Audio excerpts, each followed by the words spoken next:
In 2011, 21-year-old Jeffrey Pyne appeared to have a bright future ahead. A high school valedictorian, he was studying biology at the University of Michigan. When not attending classes, he lived with his parents, Ruth and Bernie, and his younger sister, Julie, in a Detroit suburb. Ruth struggled with bipolar disorder for years, relying on medications to manage her condition. When not medicated, she experienced psychotic episodes, which led to multiple hospitalizations. During a psychotic episode in 2010, Ruth assaulted her son Jeff. She was arrested for domestic violence and spent 2 weeks in jail. Upon release, she agreed to take her prescribed medication. In the last years of her life, Ruth's mental health declined further, putting a significant strain on her family and nearly leading to a divorce between her and Bernie. On May 27, 2011 at 2:30 p.m, Bernie and Julie discovered a gruesome scene upon returning home from school. Ruth's lifeless body lay in the garage, covered in blood, with 16 stab wounds and multiple blunt force injuries from a 2x4 piece of plywood. Investigators quickly deemed Ruth Pyne's death a murder. With no signs of forced entry, suspicion fell on Bernie and Jeff. However, Bernie had a solid alibi, leaving Jeffrey as the prime suspect. As a victim of his mother's violent outbursts, he also had a potential motive. On the day of Ruth's death, Jeffrey voluntarily went to the police station for an interview. You're right. Good. Okay. Jeff, my name is Hendrick. I'm with the Sheriff's Department. Hendrick. Mr. Glover. Glad to meet you. Nice to meet you. We won't take too much of your time. Okay. We just got a couple questions for you. Okay. Like we explained to your dad and your sister, our goal here is to figure out what happened. Okay. Strictly figure out what happened, and we can move on from there. Okay. You're not under arrest or anything like that. Okay. How old are you? 21. 21? Yeah.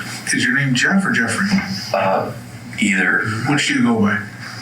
Usually Jeff. Jeff? Okay. All right. I'll call you Jeff. What's your middle name, Jeff? Bernard. And your date of birth? December 22nd, 89. 89. Okay. You live at the house there? Yes. Okay. Yeah, lived there my whole life. Okay, I was going to say, have you lived there a long time? Or? Yeah, that's the only place I've ever lived. Okay. Do you work? Yes. Where do you work? Spice Orchards. Oh, on Clyde Road? At Clyde and 23, yeah. Okay. All right. What do you do there? Just about everything. I've been there since I was 16. I'm their unofficial winemaker. Make cider. I work the register.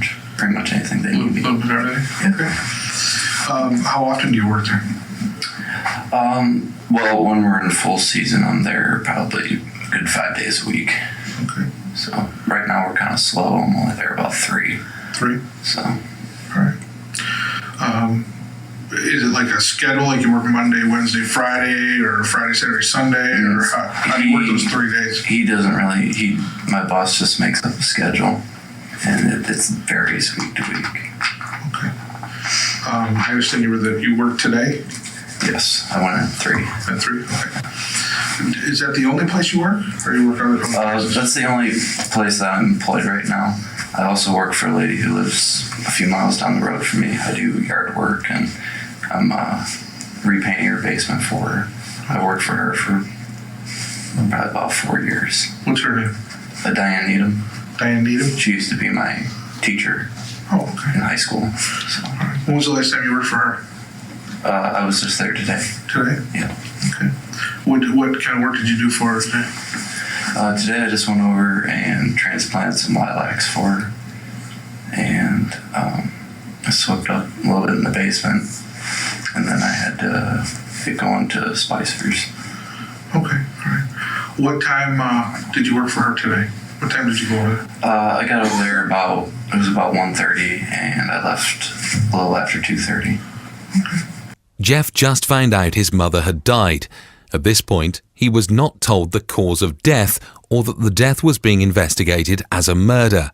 All he knew was that his mother was dead. Yet he shows almost no emotion and calmly explains his alibi. He was doing gardening work for her neighbour at 1:30 p.m. Specifically, he went there to help her transplant some lilacs. After he was finished with the gardening work, he went to his job at the local orchard at 3 p.m. This conveniently placed him away from the family home at the time of the murder. Where does she live? I'm not sure the subdivision's name. It's the sub. It's between Middle Road and Clyde Road. It's that big hole. Also noticed that Jeff has bandages on both hands. These bandages were a major piece of evidence which would eventually play a pivotal role in his trial. Subdivision. She lives off of Malibu Court. Malibu Court? I do know that much. I don't know. Is it back there on the lake? Is there a lake? There's a big lake back there. Okay. Yeah. Okay, Malibu Court is a street, but you're not sure what her... I don't know what the house number is. Okay. I think it's 15 something. Okay. Did she ask you to come over today? No, she was gone for a few weeks. She went to South Carolina. She was supposed to get back the 19th. I've been over there a few times since the 19th. I haven't seen her there, but I just go over there whenever I can, really. Okay. So, how do you get into the house? she gave me a key. Do you have a key to her house? Yes. Okay, all right. Jeff's alibi becomes much weaker when he admits his neighbour, Diane Needham, was out of town and thus didn't see him do the gardening work at her house. Apparently, Jeff would go do the gardening work at her house at any time of his choosing. Unbeknownst to Jeff, the lilacs in question had already been transplanted weeks ago, effectively debunking his alibi.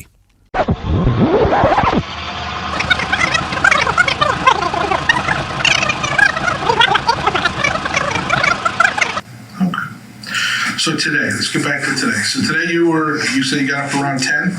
Yeah, about 10. All right, what did you do when you got up? Had breakfast, got on the computer,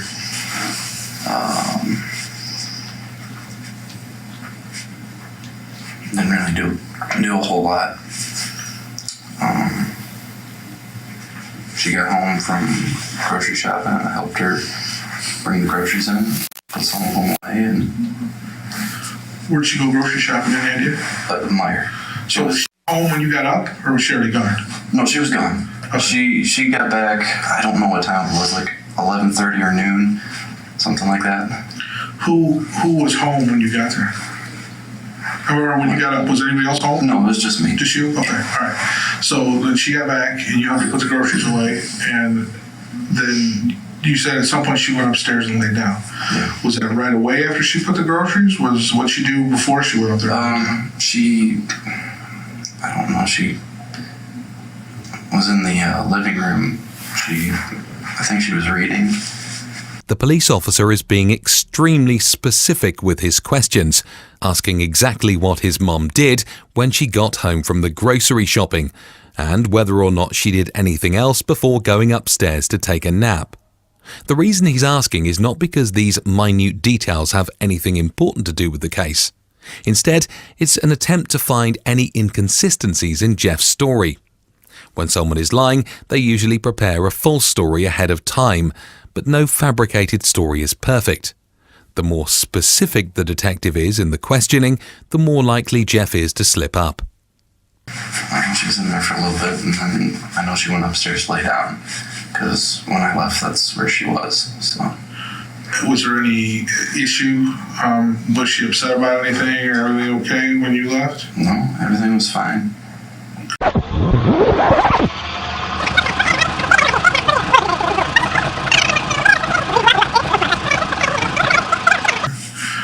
What's wrong with your hands?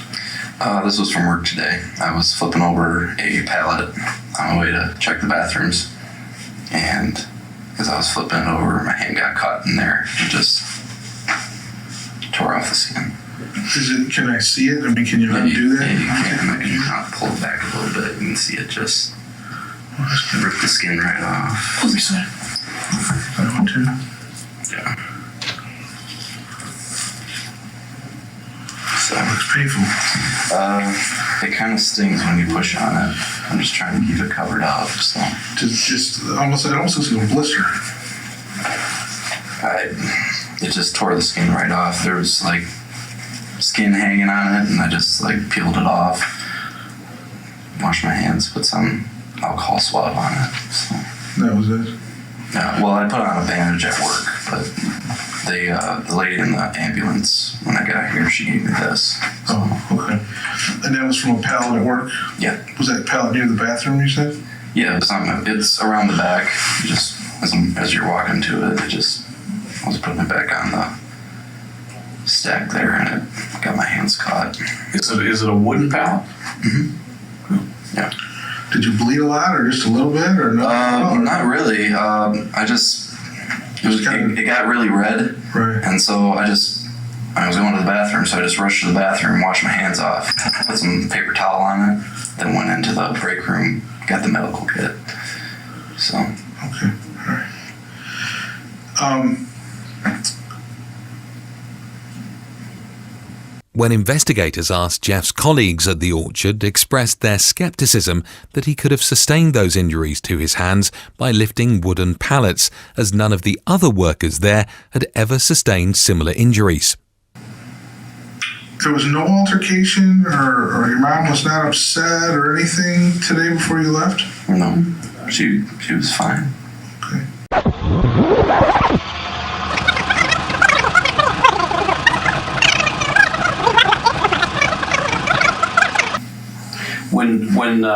When you had the domestic situation with your mom, where your mom came at you upstairs, was there any bitterness going on between you and the mom at all, as far as her going to jail? I mean, was she upset with you because she ended up in jail for the amount of time that she was there? No, she gets upset at my dad. She blames all of her problems on him. On your dad? Yeah. Does that cause problems between you and your mom? Not really. Over the dynamics of how things are going on at the house? Not really. I mean, I don't have a problem with my mom. Never had a problem with her. The only issue I had was I wanted her to take medicine, and the nature of the illness, she didn't want to take it. Right. That's the only problem I ever had with her. Which is pretty common with bipolar people. Right. Sometimes they get to a point where also they quit taking it. Yeah, they feel good when they're not taking it. It's kind of like a drug high. Right. So. Jeff is very careful to explain that he had a good relationship with his mom so as to avoid appearing to have a motive to kill her. This was later contradicted by his girlfriend at the time, Holly Freeman. Holly testified that Jeff talked about how he hated his mom due to her mental illness.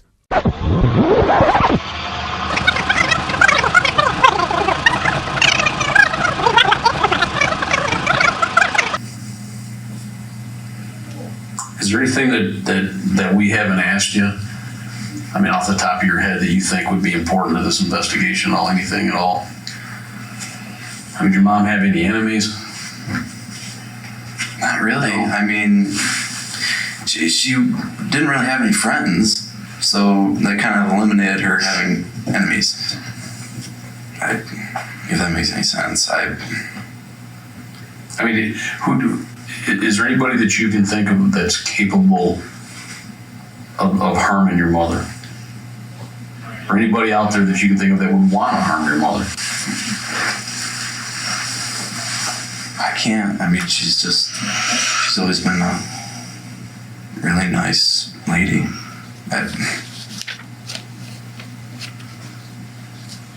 Can't think of anybody.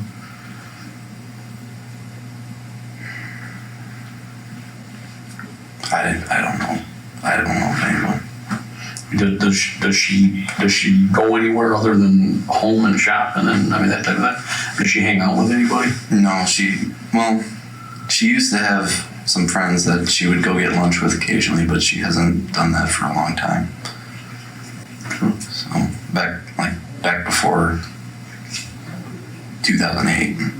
Before 2000. Okay. You're right.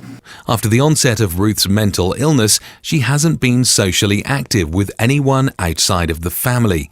Given that nothing in the house was stolen and the fact that she was stabbed 16 times indicates that the crime was emotionally driven. With Bernie having been cleared by his alibi, it's really hard to imagine how the murderer could be anyone besides Jeff.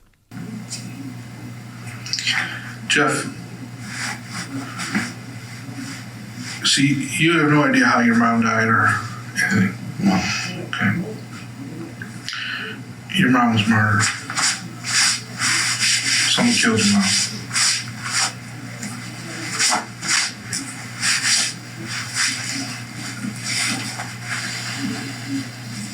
Okay, it's not an accident.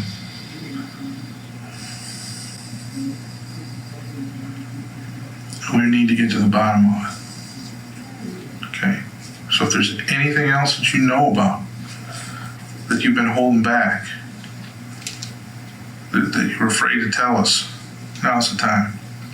In this section of Jeffrey Pyne's police interrogation, we witness a significant shift in both Jeff's demeanor and the detective's approach. For the first time, Jeff displays emotion, appearing visibly distressed as he hides his face in his hands. It is important to note that until this moment, the police had not informed him that his mother's death was being investigated as a murder. Initially, the detective had assured Jeff that he was not under arrest, and their conversation was conducted in a friendly manner. However, the detective's tone now takes a dramatic turn, becoming much more serious and confrontational. The detective implies that Jeff might be withholding information, leading him to realize that he is, in fact, the prime suspect. The timing of Jeff's emotional reaction is noteworthy, as it suggests that his distress is not rooted in grief over his mother's death, but rather in fear that the police may be closing in on him. This realization may indicate that Jeff is more concerned about his own situation than the tragic loss of his mother.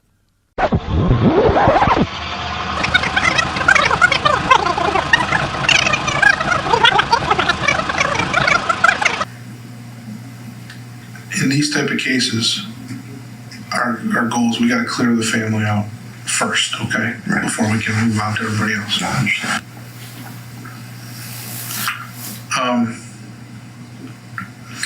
That does kind of look like paint, but I mean, I hope you understand, but we may want those pants No, that's fine. Yeah, just to verify that yeah, it's you in can fact take them. paint. That's fine. Okay. Yeah. We'll get you something else to wear, but Okay. we are going to probably take those just to make sure. That's fine. Okay. Sure. Yeah. Is there anything else that you can think of that anybody that might want to do something like this?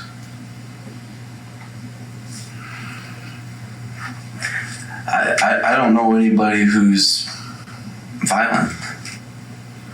Really. I went to a Christian school. I was friends with a bunch of nice kids, and I don't. I mean, the problem we have here, Jeff, is, I mean, your mom is a stay-at-home mom. From information we've gathered, does not have a bunch of friends. She doesn't have any enemies. Why would somebody pick your home in a very short time period and harm your mom? I don't know. Have you seen anybody watching your house? Have you received any odd phone calls? Anything like that at home? No. I mean, our neighbors are kind of weird. I mean, Which ones? There's 2 houses down. Would be. This is my house. If you're facing your house from the road, where would it be? Like you're my house. Mm-hmm. It'd be one house, next house. You say they're odd white. There's some. Well, we got egged by them a number of years ago. I mean, that's about the worst we've ever had. Were they kids? They have kids, they have parents, they have grandparents. They're just like a big clan over there. I haven't really heard anything from them for years, but Did your mom ever have an altercation with him, or No, any issues with him? the only thing we had was they egged our house a few years back. Good. So, but I mean, they'll drive down the road, you know, real slow and stuff. I'll notice every once in a while, but nothing creepy or anything. The situation is not looking good for Jeff.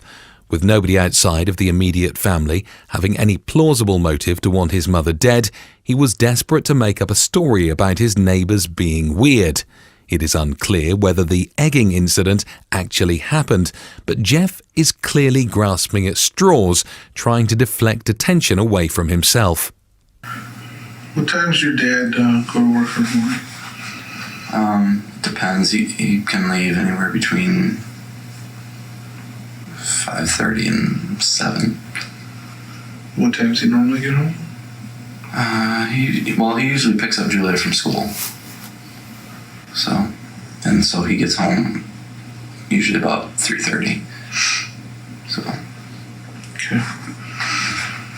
Jeff, was anybody in the laundry room today?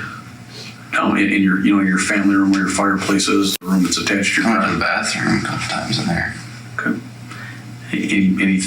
Anybody else in there? I don't know. My mom might have been in there. Julie might use the bathroom before she left for school. What time of the day were you in there? Do you remember?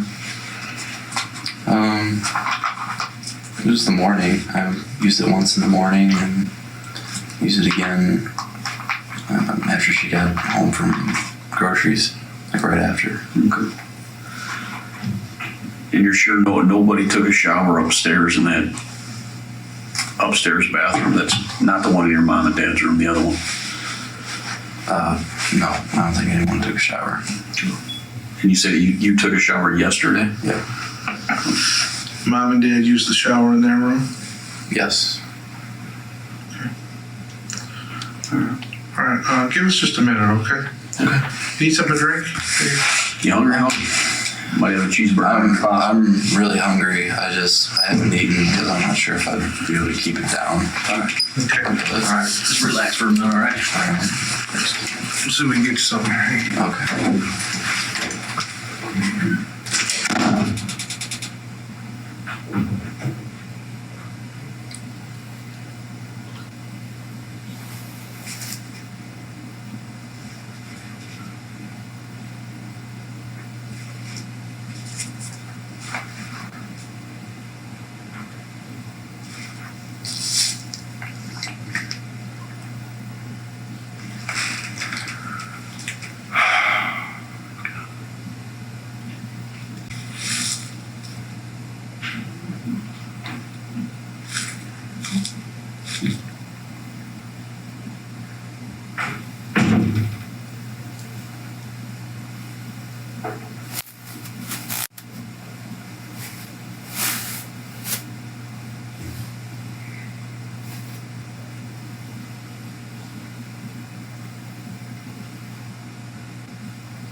After the police leave, he puts his face in his hands and appears to be crying.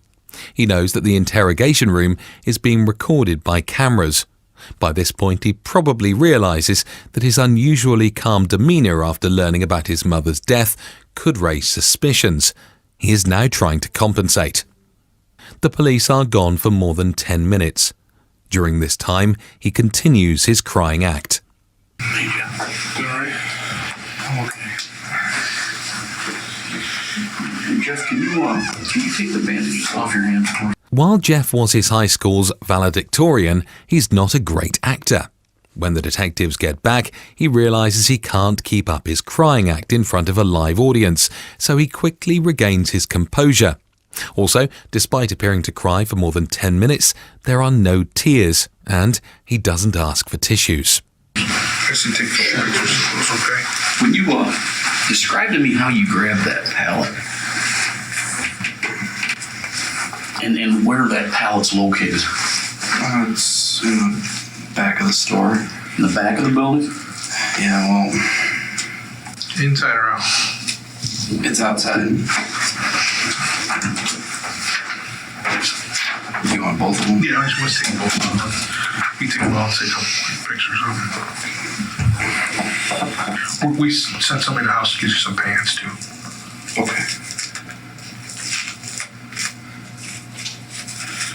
How did you grab the pallet? I'll show you here in just a minute.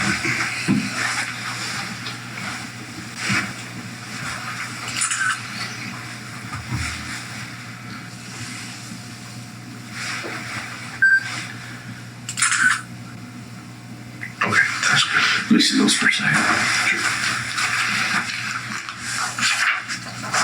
When you describe to me what took place with that pallet. Well, I was just laying on the ground flat. Okay. So I picked it up like this. I used my foot to kind of give it a boost because there was a stack of pallets. All right. So I gave it a boost and my hand got caught in there. And it just kind of stuck. And I caught it and I just kind of shoved it back on there. And it stung really bad. I pulled my hands out quick. So. When you pulled your hands out, were you underneath the pallet or were you in between? The slots in the pallet. Yeah. Your love right there. Yeah, it's a little bit of your thumb there too.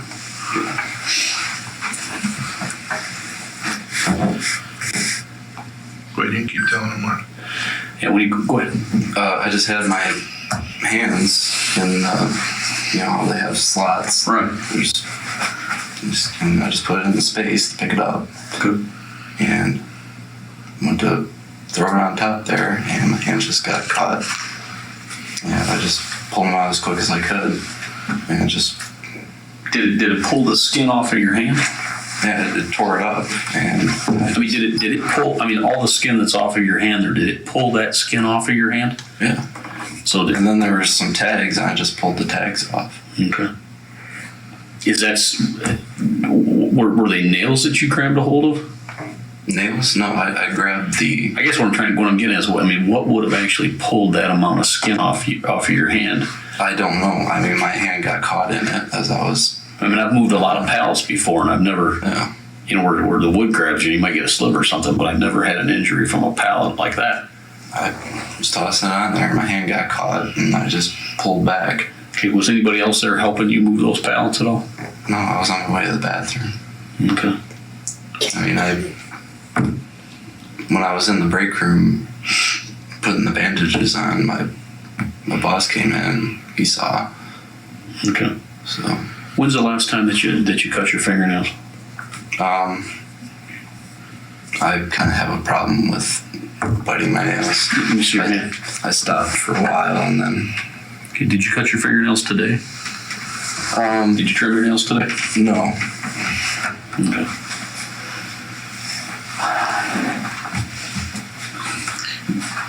That the pallets there. Mm-hmm. Is there a stack of pallets you were putting them on? Yeah, there was a stack that I was putting them on top of the stack. Okay. All right. And when you pulled your hands back, were your hands bleeding? They were just really red, like they are now, and I just peeled the excess tags off and just. So the bathrooms were right there, so I just put my hands out in the water, grabbed some paper towel, put them on there. Then I went to the break room and got some bandages on there. All right. Blisters can be caused by repeated rubbing or pressure on the skin. For example, it is common for people to develop blisters when chopping wood with an axe. When the axe hits the wood, the reverberation through the handle can cause stress on the skin, leading to blisters. Hitting someone repeatedly and forcefully with a 2x4 piece of plywood could similarly cause blisters to develop. But it is very difficult to see how lifting a wooden pallet once could cause blisters like the ones Jeff had on his hands. These bathrooms, are they employee bathrooms or are they customer? They're customer bathrooms. Are they the ones that are near the front of the store? Right. There's the front of the store, and then you go around the side, and then there's the bathrooms that kind of stick out on the side. I mean, they're inside bathrooms. They're just on the side of the building. Okay. And if you keep going further down, that's where we call the back of the store. That's where all the pallets and the crates and all that is. Is that near the check-in area or like punch clock area? Relative to inside the store, yes. So if you're inside the store, there's the clock in, then you could be on the outside, then there's that whole area where we have just pallets and junk, so. What made you pick up the pallet that you picked up? Why did you pick it up? Because it was just laying there. It just Was it in the way of something? It was kind of in the way of the road, but it was just laying there, and I was just trying to clean it up. How high is the pallet stacked up? Any idea how many pallets it's on top of? I'm trying to think. Probably about that high or so. Okay. And that's on the back of the building? Yeah.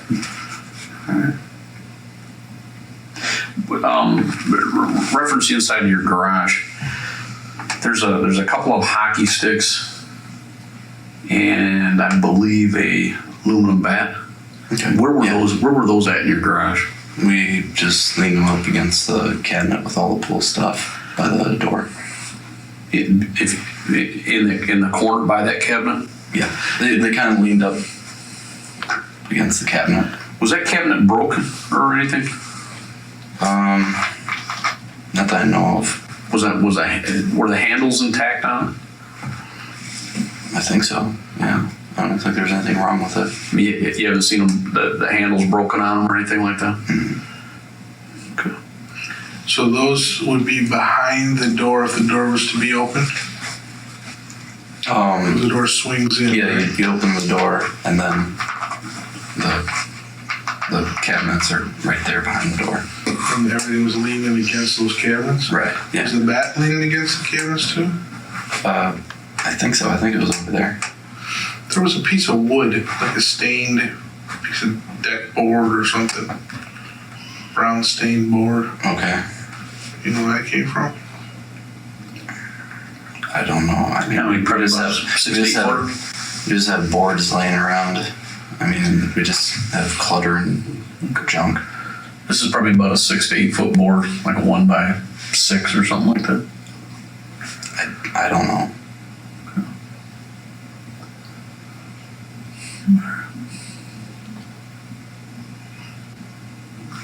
Let me take a look at your shoes for a minute, okay? Please take them off for me. Sure. Were these the ones you had on all day? Yeah. Were those the ones you went over to the house to Yeah. work in? Yeah. Were you wearing any other shoes at the house prior to going over there? I don't wear shoes in the house. Where do you keep all of your shoes at? There's just a shoe rack. Well, I mean, there's one right by the door, and then there's one that's out a little bit more. That's where I keep my shoes. Right. There's a ladder. I have some of my work shoes there. Okay. A wooden ladder? Yeah. Wooden. Yeah.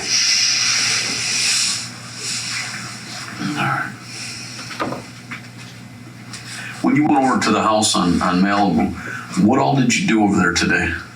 I went over there, transplanted her lilacs, and How many did you transplant, Dylan? a 5. And I had a little bit of extra time. I was trying to clean up the basement before I had to go to work. So I swept down there a little bit right by the pull-out door. Did you contact the owner of that home today? I called her after I left. Okay. Do you normally do that? No, I called her because I was kind of wondering why she hadn't been there, because it was about the 3rd time I've been there since I thought she was going to come home. Okay. And I just wanted to give her a call and let her know. I'm still working for you. I don't know where you're at. But Well, I mean, if she didn't fire you, why would you feel the need to contact her to tell her that you're still working for her? well, just because she hadn't come home yet. I was But kind when of confused. That was part of why I called her, be like, I'm still here. Where are you at? Kind of. So, I guess my thing is, I mean, if you're still employed and she didn't fire you, Yeah, go ahead, put them on. you know, and she didn't fire you, why would you feel the need to contact her? I was wondering mainly if she was home or not, if she'd like come back home from being out of town. And I was just letting her know that I was still keeping up on the jobs that she had for me. The detectives have now turned their attention to his alibi. Diane, the woman he was doing gardening work for, was out of town, so couldn't have witnessed him doing gardening work at the time of Ruth's death. Knowing this, Jeff called her to inform her that he would be coming to do the gardening work. He might have thought this would bolster the credibility of his otherwise very weak alibi.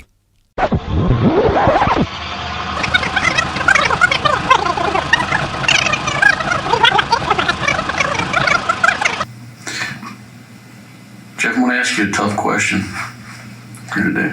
Okay. Did you do anything today at all to hurt your mom? No. In any way, shape, or form? Nothing. Did you have any arguments with your mom today? No. I didn't say anything hurtful to her. I did nothing. All right. No idea who would. I have no idea who would.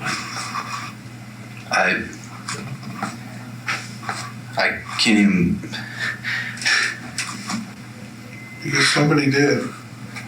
I haven't heard enough time.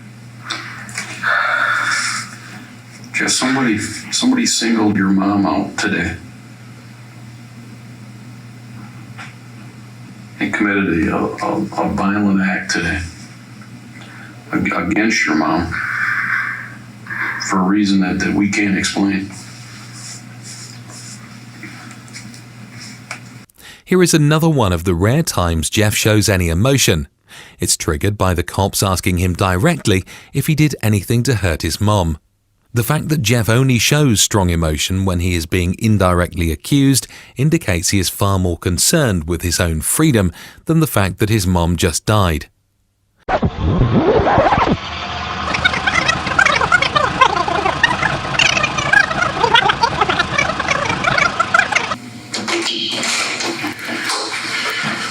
Got some pants. You're welcome. Let's see if you can look at some pictures for me. You told us that you hurt your hand, right? Okay. Can you point out where you hurt your hands on? There was a stack of pallets over there. It was that stack of pallets? Yeah. Was it that top one? Yeah, looks like it. Okay. This one right here? Yeah. Okay. All right. Okay. Jeff, when you pulled your hand back from that pallet, was the skin gone? Yeah, there was a lot of skin gone, and then there was just some skin tags. Just on the edges? Yeah, just on the edges, and I just pulled the But rest off. the main part of this injury, that skin from all in here, basically other than the edges, was gone. And you pulled your hands out. Okay. When the detective asks about his hand injury, Jeff keeps his hands facing inwards. He doesn't open his palms to show the injury clearly, which would be the natural thing to do if he had nothing to hide. His attempt to hide his hands suggests that he is aware of the implausibility of his story regarding lifting panels. Although there was no physical evidence connecting Jeff to his mother's death, the abundance of circumstantial evidence and the discrediting of his alibi led a jury to convict him of the murder of Ruth Pyne. He received a sentence of 20 to 60 years in prison, with the possibility of parole in 2031. Despite the conviction, Jeff's father and sister maintain his innocence, expressing disbelief that he could commit such a crime. The trial and conviction garnered national and even international media coverage. An Australian woman named Lena, who learned of Jeff's case through the news and believed in his innocence, travelled to Michigan to visit him in prison. The two married in 2016, and she continues to visit him regularly. To this day, Lena manages a Facebook page called Free Jeffrey Pyne, where she publicly advocates for her husband's innocence.